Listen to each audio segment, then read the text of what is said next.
Hello, BookTube, and welcome to Poetry Thursday.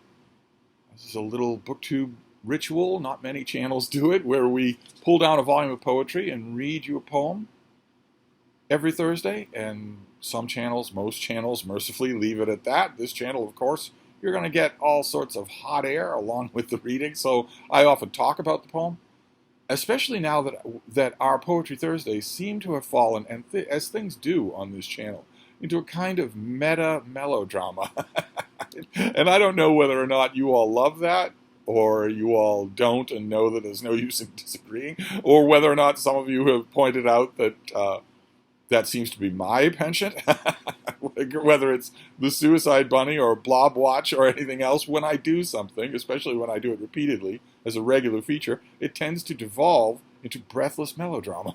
That is true with Poetry Thursday, because I have decided to concentrate until further notice on this thing: 20th century American poetry. Big, heavy anthology, very, very good anthology, of exactly the rubric of poetry that I have always used as an insult, which is 20th century American poetry. 20th century America is where poetry that had existed for 4,700 years went to die. And poetry as a popular genre, poetry is something that normal people just went to the bookstore and bought, that they knew, that they were happy to read and quote. That kind of poetry died in 20th century America. So I have always used it as a slight term of contempt, even though I knew there were plenty of poets in that time frame, 20th century America, that I like. Going almost up to the present day. In fact, going up to the present day. Nevertheless, a horrible dark virus entered the genre of poetry in the 20th century in America, or by American writers if they were abroad. And we've been doing fine so far, and today we hit that virus. I don't know if this is Patient X, but this is certainly one of the most famous exponents of that infection of poetry. The infection I'm talking about is to change the fundamental conception of poetry, or to say that there is no fundamental conception of poetry, that anything that you say is poetry is, in fact, poetry. Because today we are up to Gertrude Stein. And Gertrude Stein spent a lot of her young years developing a silly, irrational hatred of what she would now call the patriarchy, and viewing it as the root of all evil. Literally, all evil. So I got a dozen eggs from the greengrocer on the corner, and one of them is broken and spoiled. All the others are fine, but that one was broken by the patriarchy. I was riding down the road on my bicycle, and I hit a pothole. And that pothole was caused by the patriarchy. Never mind that the road was built by the patriarchy. Never mind that the bike was built by the patriarchy. Never mind that it was the patriarchy that gave you the right to ride your bike in public. It doesn't matter.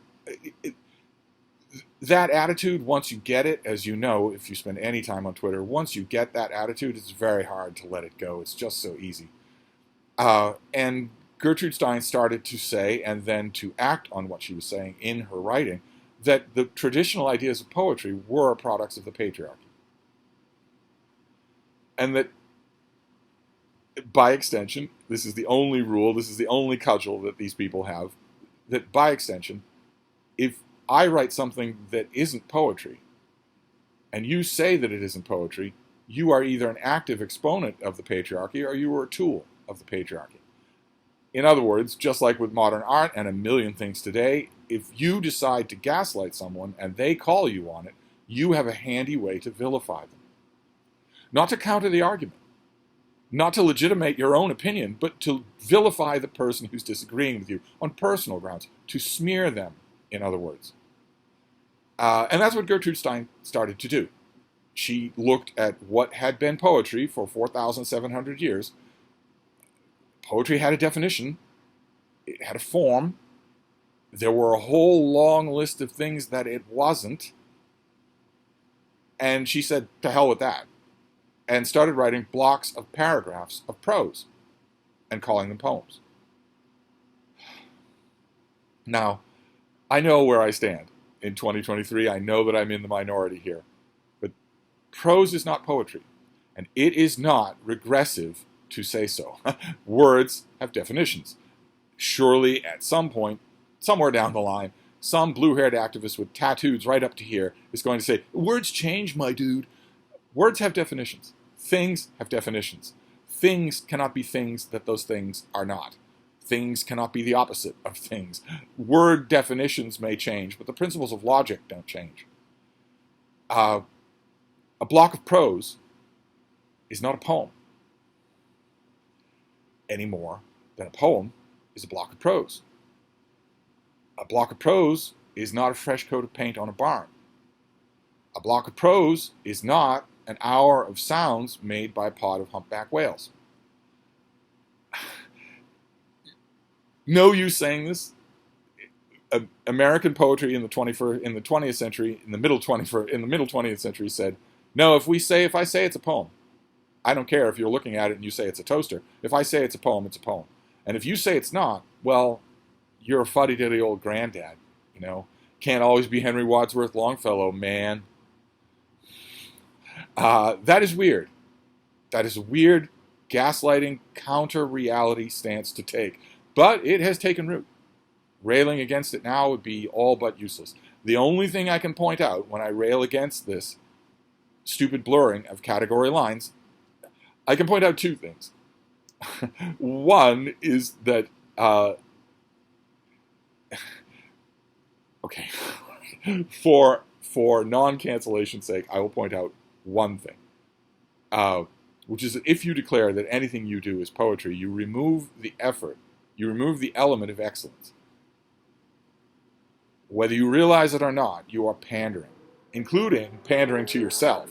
You're basically saying, I've looked at what you're calling poetry, and I don't think I can do it very well.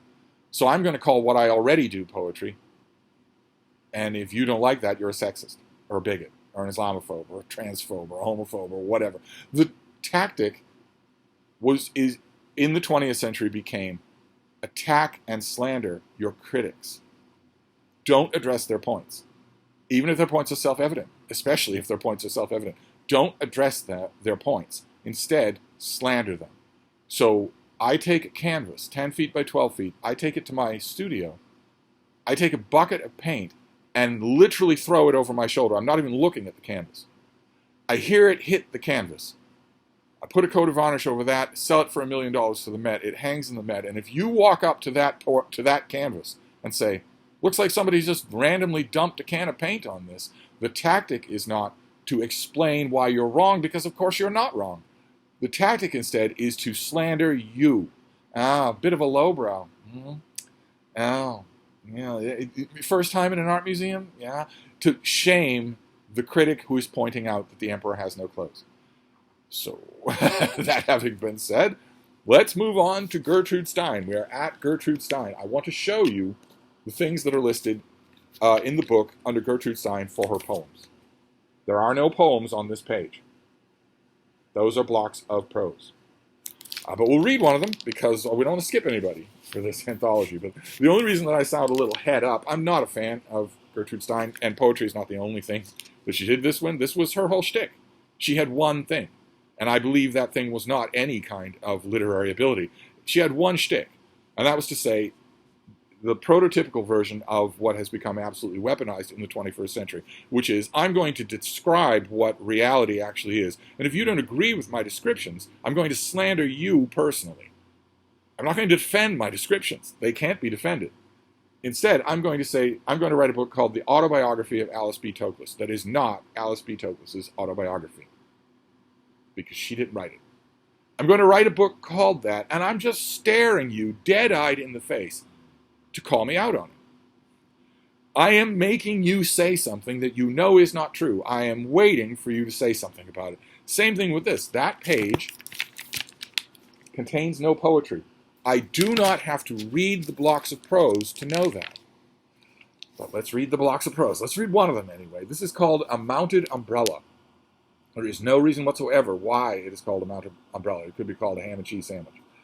But what was the use of not leaving it there where it would hang? What was the use of... There was no punctuation, so I'll stop when there's a period. What was the use of not leaving it there where it would hang? What was the use if there was no chance of ever seeing it come there and show that it was handsome and right in the way it showed it? The lesson is to learn that it does not show, that it does show it, that it shows it, and that nothing, that there is nothing, that there is no more to do about it, and just so much more is there plenty of reason for making an exchange.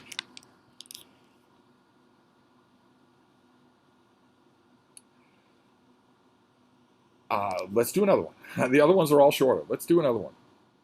This is called A Fire. What was the use of a whole time to send and not send if there was to be the kind of thing that made that come in? A letter was nicely sent.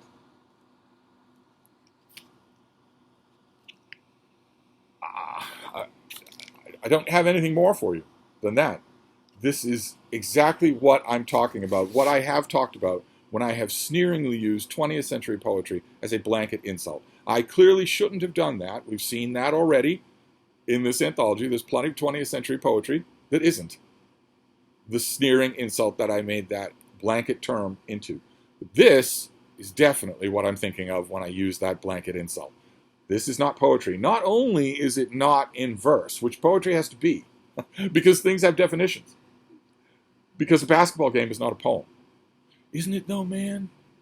Isn't it really? Things have definitions. A basketball game is not a poem. A fresh tray of cupcakes is not a poem. A 4-volume history of the Peninsular War is not a poem. And these aren't poems. And not only that, not only are they not poems, they're also not good as prose. They're not properly punctuated. First of all, they're barely punctuated at all, and they repeat for no reason other than is known in the private head of the writer. There is no way to decipher, to decode these things on the printed page yourself, which means they're bad. It means they're incomprehensible, and prose that is incomprehensible is bad. I don't know why it's suddenly some sort of weird, blazing, rebellious thing to say these things, but since 1956, but certainly since the 1960s, it has been rebellious to say these things. You will lose your job, you will lose your standing, you will lose tenure, you won't get any publishing contracts if you simply point these things out.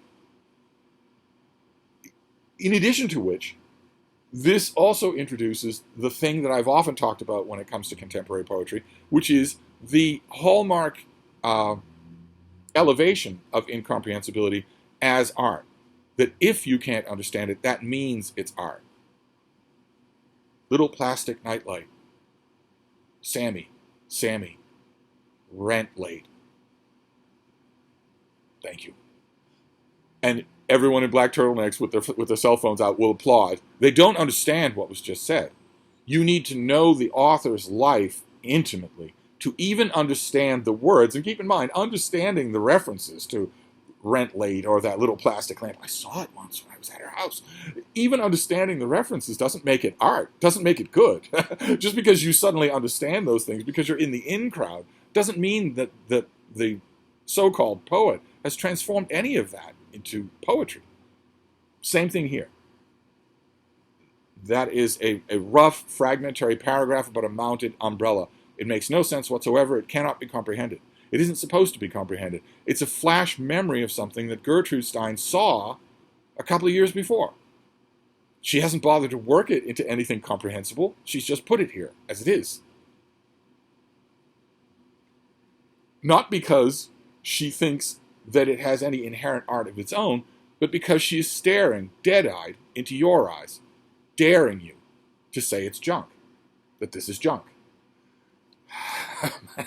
And to put it, what did these things came out in 1914? To put it mildly, I was not expecting to hit this so early. As usual, I blocked Gertrude Stein right out of my mind. But here she is. And we're going to hit this often in this book. I just have to hope that we're not, if we start to hit this and nothing else, then there's no point in continuing. We can move on to some other anthology. But I'd like to think, I know that there are great poets working in American traditions all the way up to the year 2000. So Gertrude Stein is not one of them. She's not good at anything that she set her pen to. All of it was designed merely to rant about the patriarchy. All of it was designed to do that. That if I write a book called The Autobiography of So-and-so, and it isn't written by so-and-so, and you know what an autobiography is, and English language words have meanings, and you point that out, my whole gambit is going to be to smear you. I am not going to defend what I'm doing. I am simply going to smear you for pointing out the obvious. Same thing with this. If you look at this paragraph without her name on it, without knowing anything about her, and you are told, isn't that a lovely poem? The first thing you're going to say is, it's not a poem. Anyway, we're going to move on next time, next Poetry Thursday. We will hope for better. I was never going to get anywhere with Gertrude Stein, one of the 20th century's founding frauds when it comes to literature. But maybe next time will be better. I'm not going to look ahead. We will see what we will see. So, Poetry Thursday, bit of a dud, but I'll be back. Thank you, BookTube.